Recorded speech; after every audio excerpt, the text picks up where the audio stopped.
This is dropping during my sabbatical. Oh, This is dropping when I am just like, on the back porch. Yep. Wearing my my leopard print swim trunks. Yep. I'm already picturing it. I'm in the sun. You got your hat on? Got my vacation hat on, sunglasses. Just baking out there, getting all toasty brown. That doesn't sound like you. No, that's not what I'm doing at all. No, you're not. That's what I'm going to do this afternoon. No, that you would do that. Was it going to be hot again? It's going to be around 80. Okay. But the sun's going to be out. That's all that matters to me. Sun's going to be out. Sounds horrible. So yeah, after this, I'm going to go home, clean the kitchen, and then hang out outside, get some work done. Yeah, I don't know. Yeah. Here's the thing. We have a family reunion that the whole family's going to. It's down in Florida, St. Augustine. Oh, nice. How to pronounce it. Yeah. So we're going to go down there. Dude, that's a really nice area. So yeah, it's cool, right? Have you been there before? No. Oh, dude, it's beautiful. I'll send you. I'm going to send you spots. Yeah, I'm going to send you some spots there. Now, listen. I've already heard, but I'm looking for the haunted spots that you can go and visit. I've seen those. I didn't. Okay, do but those. I need that. Okay, I'm not helping you with that. There's a fort an old fort Yes. that was. I want to see that. Yeah, so right there's a great old city center. Yeah. Great, dude. There's places I can tell you about, like to take the kids for ice cream and stuff like that. Yeah, I want all that. All that, but there's some great dinner spots there, some great spots for drinks. I got it. Here's the thing. I love that area. We're going down there, and it's going to be cool to see family. Jen's going to see her mom's sister coming in from Germany. It's going to be great. But, you've seen my daughter, Catherine. Well, I do know her. You know my daughter, Catherine. What's wrong? All right. Well, she's not exactly a beach person. The way you worded that, though, you've seen her. Yeah. Yeah, okay, go ahead. Yeah, but the point is, like, you're making it sound like something's wrong with her. No, nothing's wrong with her. She just looks like Eddie Munster's daughter. You know what I mean? Like Lily Munster. She looks like one of the Munster kids. But it's your child. I know. I like that. That's the cool aesthetic. I'm just saying she's not going to be on the beach, out there in the sun. She's got vampire skin. To go with a different show. Oh, yeah, Addams Family. Addams Family. Yeah. Same thing. Uncle Fester definitely... I'm Uncle Fester. You're Uncle Fester. Yeah, and she's like, but she's like Morticia. She's like pale skin, and so she's got that look, and she's not a beach. So I sent her a TikTok that shows all of these goth kids that are super pale, wearing those black boots like she wears, and all the black and everything. On the beach. That's funny. And she's like, yeah, that's us. That'll be us this coming week. So my point is I love my daughter, and I think she is the coolest looking of all of my kids. Sorry, kids, but she does win. We're just not going to be hanging out on the beach a lot. Like, that's just not our thing. So we'll do stuff when the group's doing stuff. We'll do stuff, But then I told the kids, like, we'll get out. We'll be at a resort somewhere. Oh, nice. Some giant house we're all staying in. There's like 2 houses, I think, that they've reserved on some resort or something. Nice. So, yeah. Yeah, it's going to be fun, man. Yeah, you're going to love it. I'm looking forward to St. Augustine. We're going to drive down, and and we like a road trip. That's fun, So get the jerky. Got to get some beef jerky. Get some. You're going to hate the parking. Oh, yeah. Yeah, I'm just going to tell you now. I'm just giving you a heads up. When you get down to that center, you're going to hate the parking situation. All right. Just FYI. Okay. I'm just preparing you now. Don't prepare me. I'm preparing you. Let me enjoy it now, because I won't enjoy it then. No. Let me enjoy it now. Just tell me right now. Parking's wonderful. That way I can enjoy the wonderful parking now. And when I get there, I'll be like, oh. No. Because I'm telling you now so that you're not surprised. But I'll still not enjoy it. No, but you won't sit there and rage. Yeah, but now I can't even enjoy good parking, like pretend parking. I don't know. I just feel like you should have let me. I'm helping let you. Let me fantasize a little bit. No, I'm helping you not rage in the car. I'm still, No, you won't. Now that you're prepared. First of all, I don't rage. I complain. Second of all, yeah, but there's a level. No. There's levels to your complaining. No, there's pretty much it's on or off, and it's always on. It broke. The switch broke a long time. I can't turn that off. Yeah, I was. So I'm looking forward to that. I think that'll be. Oh, you're gonna love it, man. You're gonna love it. Little getaway, get the whole family together, right? They're growing up, so it's like Catherine's 21, Eli's 18. Mm-hmm. It's like they're got other things going on. So I don't know how many of these we'll get to do. Yeah, it'll be fun. You guys are gonna have a great time. When do you leave? This Friday, as of recording this, like if they're listening to this on Tuesday. That's right. Yep. Okay. Mm-hmm. Man, how long? 1 week? We were just there for like. I don't know. I think we get there on a Saturday and we leave on a Saturday. Okay, yeah. 8 days. Is that 8 days? I don't know about that. I can't do that kind of counting. It's weird to me. Yeah. Could you count the first Saturday and the second Saturday? I don't know. Well, that's 7 days. You left on a Friday. No, but you'll arrive on his back. So 9 days. We're there Saturday to Saturday. 7 days. No, Saturday to Friday. I don't know what we're doing. That's not my thing. I don't know. I'm just driving the vehicle. Yeah. All right. Well, we got an email from a very nice woman. And she wants some clarification on something. All right. And, she's obviously, because she's admittedly more Arminian. It's why she doesn't understand what I said. Because I speak at a different level than the Arminian. What is can wrong understand. with you? No, I'm just saying. What is wrong with you? I speak at a higher level. And so, if you're more Arminian, you can't understand because, we Calvinists are just smarter than everybody. That's just, that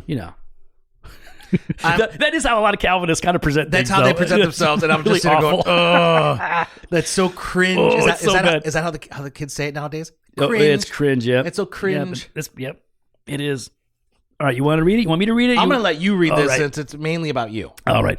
Hi, Joe and Jimmy. I found your show after hearing Joe's interview on the Babylon Bee podcast a couple years ago. I enjoy hearing your perspectives on theology, social issues, and various pastoral ecclesial matters.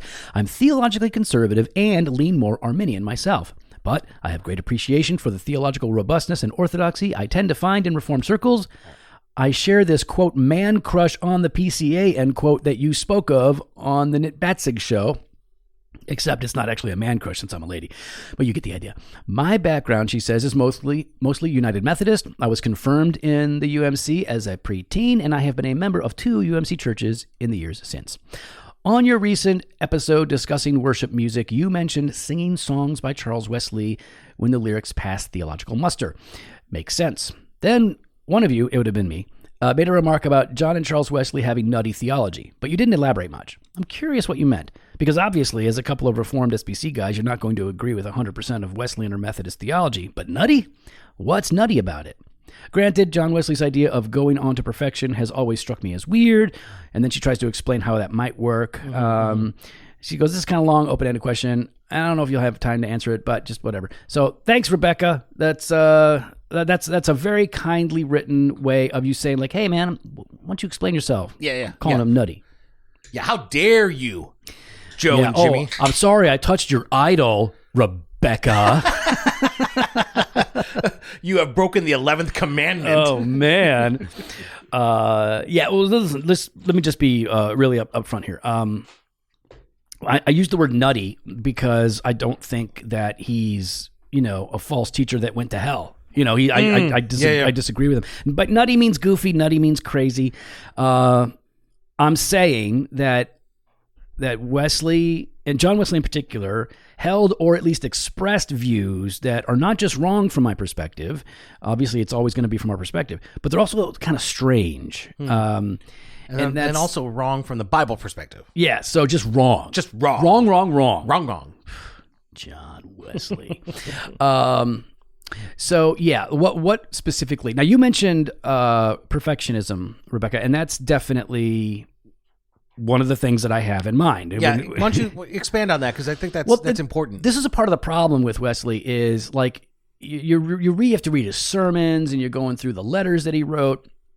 And it's been years since I've gone through Wesley's stuff, but what I remember is it was strange, and even she seems to acknowledge this. Yeah, like the stuff on perfectionism, that you can somehow attain a kind of freedom from sin that seems to go far beyond what Protestants in general have articulated about freedom from sin. Now, it's a nice thought. Yeah. It's a nice wish. And no, the Bible talks about perfection, right? Being perfect as you're holy. Yeah, but it's like either that it generally refers to maturity, not any kind of sinless perfection, or you were made holy through justification, which we'll get to in a minute. So perfectionism is one of the weird things. What about loss of salvation? Yeah. Being able to completely lose your salvation. No, he again, I haven't read enough of Wesley throughout his whole life to know did he hold that view the entire time, but I've certainly read him explicitly state that you can lose your standing before God. You can be forgiven of your sins, you can be reconciled, and then lose that standing. Oh. And that's, for me, like I know Arminians that would once saved, always saved. They don't believe you can lose your salvation, right? Like the grace you receive. Mm-hmm. Like I've seen that quite a bit. Certainly in the more, I'm not outright Arminian, but in the more Arminian or Arminian leaning brothers and sisters in the SBC, you're not losing your salvation. That's very concerning for me.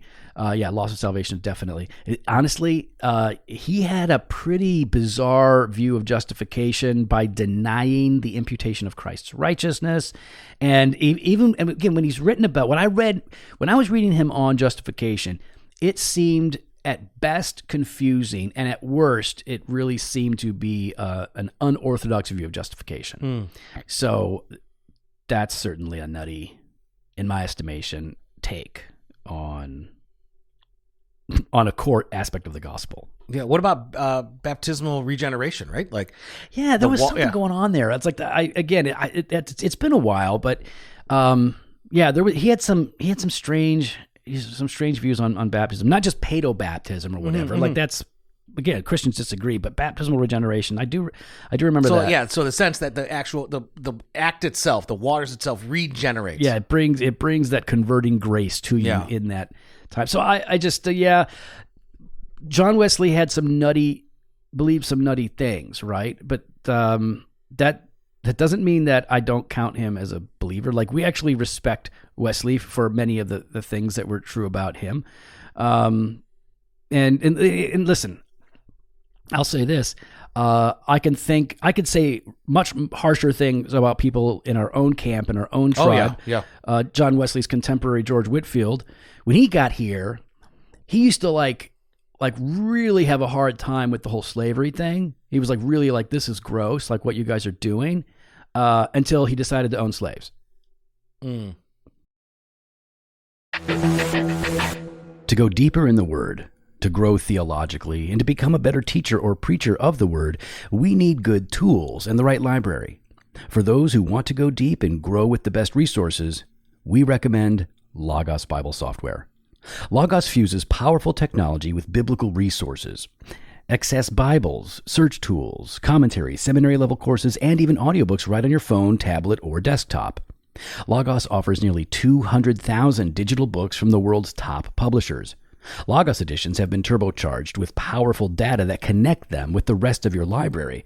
So whether you're comparing Bible translations, tackling tough topics, or studying deep theological issues, Logos has you covered. You can go on to digging into the original language resources, even if you don't know Greek or Hebrew. Logos will even help you pronounce the words. Now, listen, we could list all of the scholars that they want us to point to who are using Logos, but honestly, we use Logos Bible Software. I just asked Jimmy the other day, how many days a week do you use Logos? And he said, at least 7. I mean, I use them every day of the week, multiple times a day, and so do I. I use it for sermon prep. I use it for research. I use it for writing new books that I'm working on and personal devotions. Now, you can get started with Logos today for under $50. Go to logos.com/Jofo. For under $50, you can get started today. Hit up logos.com/JOFO. So, and again, I know people have put, well, he was a gracious slave master. Yeah, he was a gracious owner of human beings. Yes, that's okay. So, and like we can look at people in our own camp, like our old Baptist camp, right? Like, listen, the seminary that I went to was founded by guys that fought in the Civil War on the Confederate side. Oops. Yeah. Okay. So, listen, we're not beating up on Wesley. Like, we don't do a lot of that. Like, listen, I'll tell you right now, I'll beat up on Finney a little bit. I'll take Finney to task a little bit more. But yeah, that's kind of where we're coming from. But here's the thing. We still want to learn from Wesley, and I think we can learn from Wesley. I think, first of all, Charles hymns, man. Charles Wesley's hymns are just like some of them. I don't know all of them, but the ones that we sing, I love those things. And there's some of my all-time favorite. And Can It Be is one of my all-time favorite songs, hymns, spiritual songs, whatever. But when you're looking at John, there are a few things that stand out that everybody seems to recognize when you start to pay attention to his life that are good. Yeah, I mean, he was a passionate evangelist, right? Like he was on fire. He did not let opportunities pass by. Yep. He believed in presenting the gospel and sharing the gospel with everyone, anyone and everyone. Guy was, this is this is the beginning of the first Great Awakening, and so we've got really these two guys that are being denied access to preach in these churches because the established churches of the day weren't really interested in this kind of like wackadoo, emotional, revivalistic kind of a thing is the way they were the way they it. viewed it. Yeah. And so they're like, all right, well, and Whitefield was like, let's just preach outside. Yeah. Because Whitefield don't care. But Wesley was like a thoughtful, like kind of organized, like, no, there's a way to do things, and preaching outside is not what we do. It's weird. Wesley struggled with it at first. And he was like, it's unbecoming. Like we're supposed to pulpit, church, house of God, people of God, sacred space, like whatever.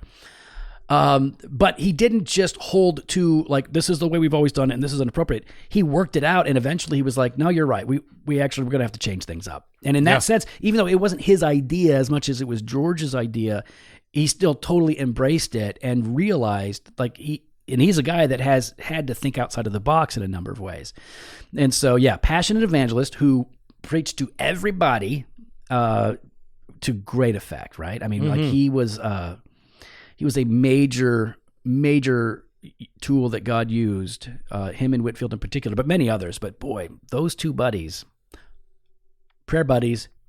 Oh, what's wrong with you? We're not bringing that. Okay, that's not a thing. Make a t-shirt about that. No, we're not. He also loved the local church. So did Whitefield, but Wesley is a guy who loved the local church, and they were planting churches and starting churches that oftentimes didn't have pastors. So they had these riders that would ride to different churches. Like the same guy would preach at a couple of different places. Wesley did that. Homeboy rode like what, Jimmy? 250,000 miles on horseback throughout his ministry. Yeah, that's a lot. That's on a horse, man. Yeah, preached 42,000 sermons. Yeah. Put that in your pipe and smoke it, MacArthur. What? Why would you say that? Why would you say that? I'm just looking to pick a fight with somebody today. To be honest, I thought when I heard put that in your pipe, I thought you were going to go with Rick Warren. Oh, that would be more fair because that'd be better because MacArthur hasn't done anything to me. Yeah, well, not only that, but MacArthur hasn't done what Rick Warren has just done. Yeah, look at all these guys I have, influenced, and I have saved this many people. Listen, I'm not defending myself, but I am kind of a big deal. But I'm kind of a big deal. You see all the books I wrote? Yeah, 42. Oh, and speaking of which, then authored 250 books and tracts. 250. Publications. 250. But some of them are tracts. Some of them are your size books. Yeah, but you know what? I bet I'd like to know. We'll see. What do you want to know? I would like. He also. Yeah, no, it was his brother mostly doing the hymns. I'm just thinking, like, I would like to know, like, what his most popular tracks were. Like what were the ones that really seemed to catch with people back then? Oh, because it's different cultures, different days. That would be interesting. Maybe Rebecca can tell us. And I don't mean that. I'm not being silly. I'm not poking fun. Like, wow, she's Methodist. So, wow, how dare you? Or Wesleyan, whatever. I don't know. All right, so he's passionate evangelist. Yep, passionate evangelist. He loved the local church. And he's like Jimmy. He's a super gifted organizer. You read bios on Wesley, or you just listen to people that knew him in his day. Wesley, executive pastor. Yeah, that would be one of the titles. Like, or certainly is one of his areas of giftedness. If you don't know what we mean by XP or executive pastor, we mean what Jimmy, explain what an executive pastor is, and like the title's not important. Yeah. What is the function? Like just more a lot of administration, systems, organization, communication. So emphasis on the overseeing of the aspect of the life of the church. Right. So it's very it's practical in that sense, right? It's problem solving, it's systems. So, but it's practical that comes from an understanding of the way things are supposed to work systematically. So, and that's him. But that's what he did. I mean, he organized believers into churches, small groups. He developed and multiplied leaders. Oh, yeah. I mean, he was just known for his organizational skills that he was gifted with. It's like, and think about how important that is. Think about how these revivals, this awakening, all these things that are happening. And you got to plug those people in. You got to plug those people in. If you don't, you know what happens? You get the SBC. bloated membership rolls and nobody on church on Sunday. If somebody gets saved in theory and they're just floating around out there, just trying to figure things out on their own. But see, that even right there, right, kind of shows how much he loved the local church. Yes. It wasn't just about doing these revivals, and those can be exciting. Let's admit, those these guys. Can you imagine? That's a sexy thing. Tens of thousands of people back then, in particular, to hear these English preachers. You see what I'm saying? But loving the local church and saying, I want these people to be cared for. I want them to grow. I want them to mature in Christ. Granted, like I said, there's some nutty things. Yeah. But he wanted people to grow and to know Jesus. It's you read about Wesley, and it's if you read about Wesley, you learn about Whitefield. If you read about Whitefield, you read about Wesley. They come together. But they, and Wesley in particular, right? They were not about themselves. Yeah. Like, I'm sure that they had their sin struggles, and I mean, I don't know, you would have to wrestle with temptations related to pride in that kind of an environment where, like, God is using you to such a significant degree that isn't common among most preachers. You're going to be wrestling with the temptation to be proud or arrogant. But by and large, what I see is like you said, real love, a commitment to spreading the gospel, and the idea, like, we have to get them into these communities of faith so they're not on their own, is awesome. I mean, you read about, you guys should pick up some bios on these guys, but I remember reading about Wesley and Whitefield, and they would fight. They got into a big fight over election, which, by the way, is more Wesley's fault. I'm just saying. He kept poking at it. He wouldn't leave it alone. It's like, Whitefield's like, well, let's not argue about it. Let's just go out and preach the gospel. And Wesley's like, yeah, but that's a stupid thing you believe. And Whitefield's like, okay, whatever. Let's just get at it. And he's like, no, that's dumb. It's dumb. You got to stop believing it. So he was acting more like a Calvinist in that sense at that point, right? Picking a fight. But they ultimately squashed it, were able to get on with it. But you read the accounts, right, of these guys. And one of my favorite accounts is when they're preaching to coal miners coming out of these mines, and they're just covered in coal dust, just black all the way thick. You see the white of their eyes. Everything else is just, everything is coated. And as they hear these guys preach, the men begin to cry. They begin to weep for their sins. And it's described as gutters of white cut in their black faces from the tears wiping away the coal dust. Yeah, man, it's pretty cool. Like, yeah, I if I could go back in time for a visit. Joe can't stay there. There's no iPhone. No. There's no social media. Wait, I could bring my iPhone, right? Nope. What's it going to do? I'll take pictures. Okay. Okay, good. Then I'll go for a visit. But I would love to see it, man. I would love to see. We don't even have pictures back then. We have these paintings and depictions and descriptions, which are cool. But yeah, man, Wesley's cool. I've learned a lot from Wesley. But we think he's a little nutty from our perspective. But this highlights the grace of God, right? He uses all of us despite our weaknesses. Our tradition has weaknesses. Your tradition has weaknesses. Every denomination, association, network, whatever, has weak spots or even rotten spots, and yet it doesn't stop what God can do through His people when they preach the word. So that's pretty awesome. Well, we'd love to hear feedback. You can follow us online on Instagram and Twitter @DocAndDevo, or on Facebook /Doctrine and Devotion. You can head to the website doctrineanddevotion.com, and there you can leave us feedback.